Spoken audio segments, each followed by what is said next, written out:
Hey guys, it's Celine. It is Saturday and I'm having my last bit of hot water here that went with my coffee. Also, at the same time, laundry, which is slightly out of MO for us, over here, because normally I just sit on my butt and talk to you, or else I show you stuff, which is a different type line of work. So, what with the fence being finished, I just had a thought, and I'm kind of hoping this will work at this point. I'm not really sure whether I can actually do two things at the same time at the moment because brain, it's slightly like, the Swiss cheese melting pot in here, apart from the smell. Yeah, mostly. Anyway, we've been having my husband and I have been having our once a month or so nightly meeting, which is a thing in this household because busy, busy, busy, and no brain, and too tired, and all that. And then weeks fly by, and they're busy, and whatever else, everybody else needs you more than your partner, basically. So what happens is that once in a while, a couple of times a year or so, we end up being awake in the middle of the night at some ungodly hour and get talking. And for some reason, there's always different perspectives at that time. It's like 3 o'clock in the night. You're not supposed to be awake by a long stretch, neither of you. And you're supposed to be fast asleep and recuperating for the next day. And instead, you somehow get together. And this happens in households, I think. I think it happens a lot more than we're aware of. The nighttime chat.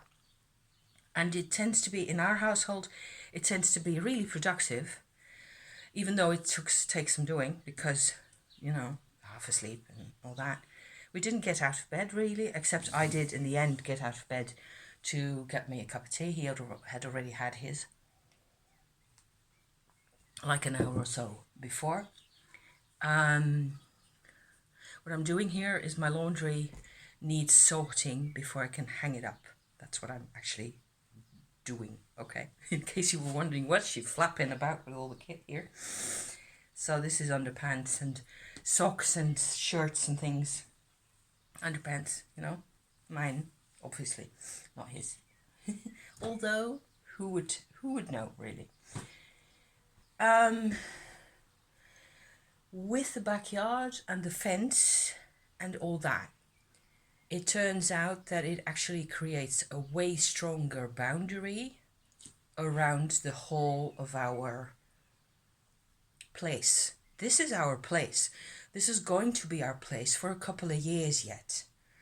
Both of us, we're well into middle age, I should say, but we have moved house as children just too often for us to be aware of, like, having historical boundaries where this is my place and nobody's going to come in and interfere with us. So the interesting thing is that with the backyard, the back fence here, which has been like half of our area was completely busted and needed replacing, there's only been one time where a neighbour's dog, really friendly dog by the way, came after our cat, just curious, didn't really chase or anything, just interested, and came into actually all the way up to here, to the back door. That's been the only time. Otherwise, in terms of security, this place sucked so bad. There was no, you could have just walked into the house 9 times out of 10. In principle, okay? I actually have a lock on the back gate now. And typical for how this stuff goes for us, the lock isn't really completely done. They need to come back to make another, adjustment. So that you can actually also lock it when going out. So you're in the alleyway with your bike most of the time, you know, which is what I tend to do, to go do something. And it turned out that you couldn't lock it from the outside. From the inside, you can lock it. So they have to come back all the way from the other town to fix that. And I've got a couple of more small jobs in the front garden that need doing. And it'll be fine, you know, that way. It'll take another couple of weeks for this to get fixed. And it's just so typical. You know, this kind of stuff always goes, I think it always goes like this. We paid a hefty sum of money to get this done, right? So the money is another thing. And the point I'm trying to desperately get to here is that real boundaries in this kind of a situation for my husband and I, they come from inside. You have to want it, and it's the hardest thing you have ever done in your life. Because you don't have a concept. I never had a concept for boundaries to begin with.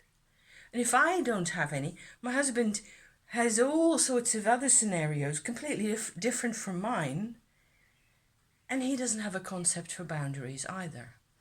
Psychological self-boundaries.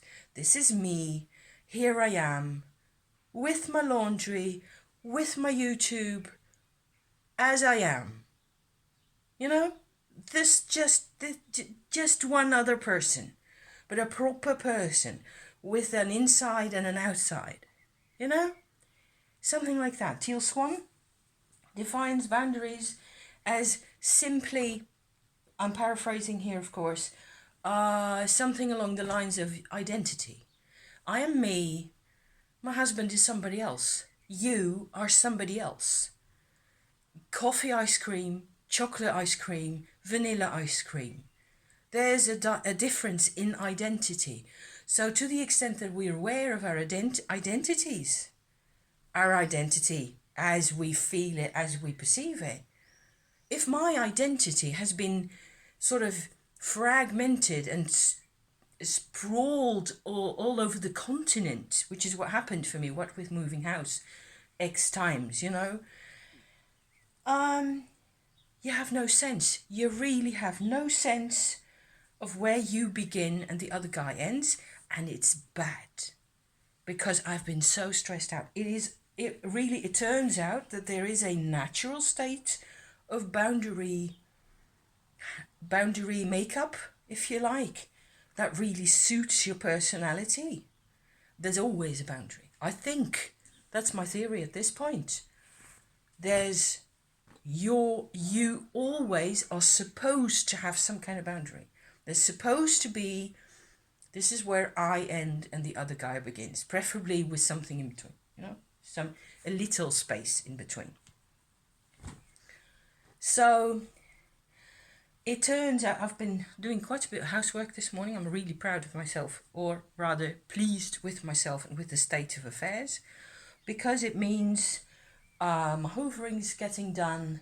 My kitchen needs work because we had another problem in the kitchen with sewers back a couple of weeks ago, and it just needs a good clean, you know, and it doesn't feel good if it's not been looked at for a while. After a while, it just starts feeling like there's no difference between the inside and the outside of the house. That's very bad. No, not quite as bad as that, but it's not optimal. And I can deal with things not being completely, I'm a messy kind of person, okay? I have lots of hobbies, lots of artistic endeavours and things, and lots of other things that I want to be doing. And so I don't really, but just because of that, because I don't do all the things every week, I really enjoy having the place looked at, having the place sorted, having it properly, you know, the whole. And it turned out in our nighttime chat that we had that I need perspective.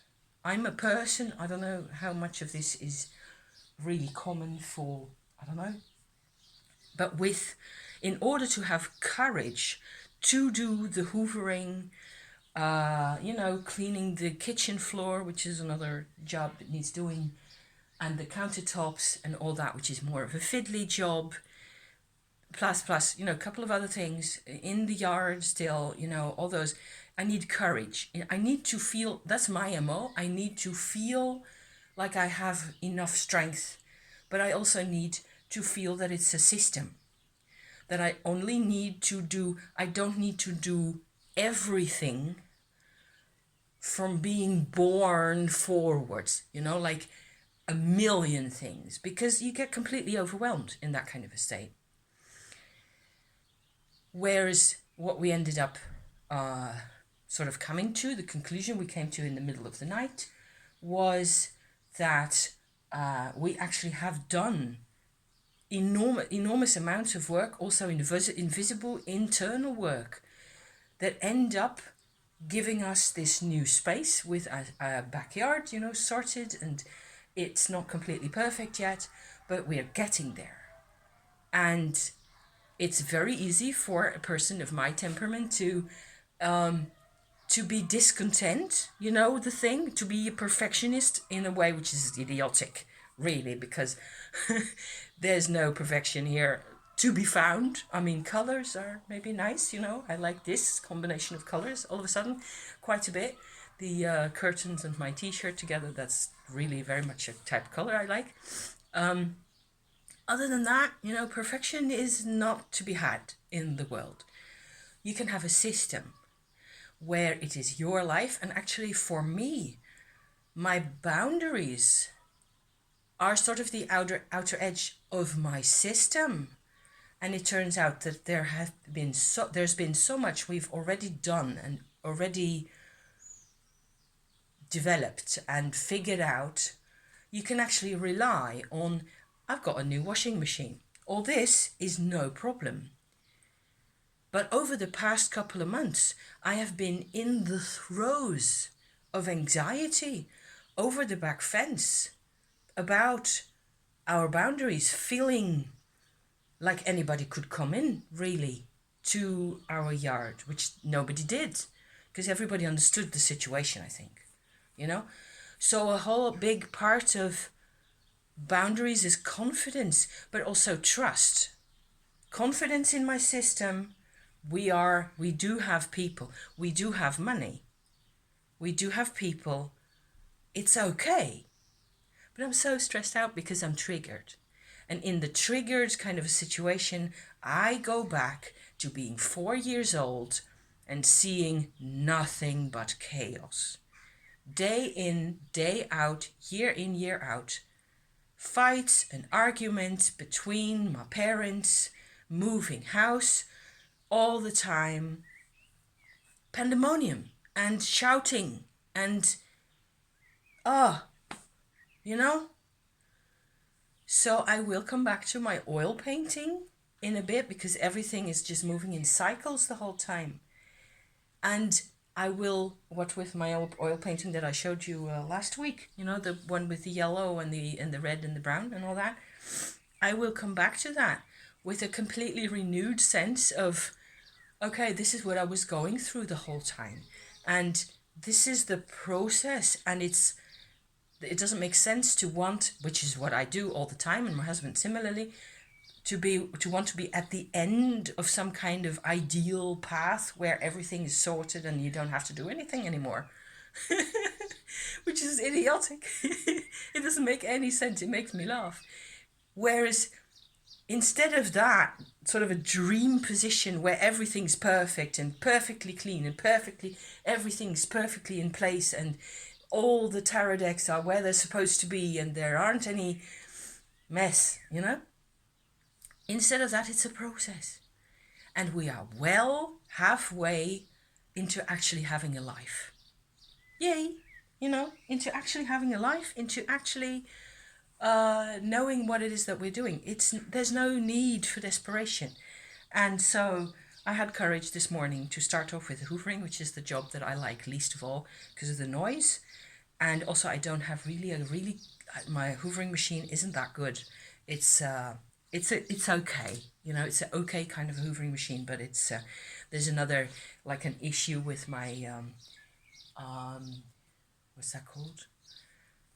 The composting bin that we have out there, and it gets really smelly in the summertime. It gets so I have to put newspapers in. I have to clean it first, put newspapers in, and then we'll be able to use it, and also just put it out on the street to get changed a couple more times during the summer. Otherwise, it's just unbearable, you know. So yeah, and it's not only unbearable for me. I just don't like it for other people too. The guys who need to handle this, you know. Yeah.